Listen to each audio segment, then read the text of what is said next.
Hi കൂട്ടുകാരെ, എല്ലാവർക്കും സ്വാഗതം എൻ്റെ യൂട്യൂബ് ചാനലിലേക്ക്. ഇന്ന് ഫ്രൈഡ് റൈസും മുട്ട റോസ്റ്റുമാണ്. അപ്പോൾ അതിനുള്ള പരിപാടികളൊക്കെ ഇറങ്ങിയിരിക്കുകയാണ് ഞാനിപ്പോൾ. കുക്കർ വെച്ചോ, അതിലേക്ക് ഒരല്പം നെയ്യൊഴിച്ചു ശേഷം അതിൽ അണ്ടിപ്പരിപ്പ് മുന്തിരി വറുത്തുകോരി മാറ്റി വെച്ചു. ഗ്രാമ്പൂ പട്ട ഏലക്കായ ചതച്ചതും ഇട്ടിട്ട് അതിനകത്തൊന്ന് വരട്ടിയെടുത്തു. അതിന് ശേഷം ബീൻസ് ക്യാരറ്റ് ഇട്ട് വരട്ടിയതിന് ശേഷം നല്ലതായിട്ട് വരണ്ട് വന്ന ശേഷം അതിലേക്ക് അരിയിട്ടു. കഴുകി അരിച്ച് വെച്ചിരിക്കുന്ന അരി അരമണിക്കൂർ കുതിർത്തതാണ്. അതിനായിട്ട് നന്നായിട്ട് വരട്ടിക്കൊണ്ടിരിക്കുകയാണ്. ആ വരട്ടുന്നതിന് കൂടെ ഞാൻ കുറച്ച് ബട്ടർ ഇടുന്നുണ്ട്. ബട്ടർ ഇട്ട് നോക്കൂ, നെയ്യിൽ മാത്രം ഉണ്ടാക്കുന്നതിൽ നല്ല കുറച്ച് നെയ്യും കുറച്ച് ബട്ടറും സമം എടുത്താലും കുഴപ്പമില്ല. ആ വെണ്ണ അതിലിട്ടിട്ട് നന്നായിട്ട് ഇളക്കി യോജിപ്പിച്ച് എടുക്കുമ്പോൾ ആ വെണ്ണയെല്ലാം ആ അരിയോടൊപ്പം അതിലേക്ക് ചേരും. നല്ല രുചികരമായ ഫ്രൈഡ് റൈസ് എടുക്കാൻ പറ്റും. ഇങ്ങനെ വരട്ടി നന്നായിട്ട് ഇളക്കി യോജിപ്പിച്ച് അരിയെല്ലാം നന്നായിട്ട് മുരിഞ്ഞ് വരുന്നത് പോലെ ആയിട്ടുണ്ട് കേട്ടോ. വെള്ളമെല്ലാം വാർന്നു പോയി ശേഷം ഗരം മസാലപ്പൊടി ഇട്ടു നന്നായിട്ട് മിക്സ് ചെയ്തു. ഒരു അര ടീസ്പൂൺ ഉപ്പ് കൂടെ ഇടുന്നുണ്ട്. ഉപ്പ് നമുക്ക് നോക്കിയിട്ടിടാം.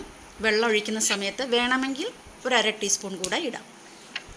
ഇങ്ങനെ നന്നായിട്ട് വീണ്ടും ഇളക്കി ആ മസാലകളെല്ലാം അരിയോടൊപ്പവും വെജിറ്റബിൾസിനോടൊപ്പവും ചേർന്നതിന് ശേഷം ഒരല്പം മഞ്ഞൾപ്പൊടി തൂവി മഞ്ഞൾപ്പൊടിയും ഇതിനോടൊപ്പം ഇട്ട് നന്നായിട്ട് ഇളക്കി ശേഷം ഞാൻ ഒരു അര സ്പൂൺ ഉപ്പ് കൂടെ ഇടുന്നുണ്ട്.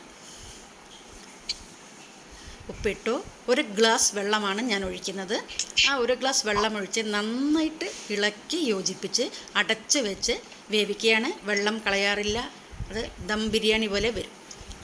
പിന്നെ ചീനച്ചട്ടി വെച്ചോ, വെളിച്ചെണ്ണ ഒഴിച്ചോ, കരിവേപ്പില, ഇഞ്ചി, പച്ചമുളക്, വെളുത്തുള്ളി എല്ലാം ചതച്ചിട്ടിട്ടുള്ള ഒരു മുട്ട റോസ്റ്റാണ് ഉണ്ടാക്കുന്നത്. സവാള ഇട്ടു. വഴന്ന് പകുതിയായപ്പോൾ ഉപ്പിട്ടു.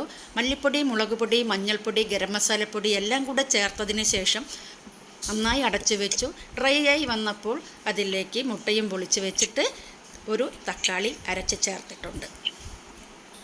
അപ്പോൾ നമുക്ക് മുട്ട റോസ്റ്റും റെഡി. നമ്മുടെ കുക്കർ തുറന്ന് നോക്കാം.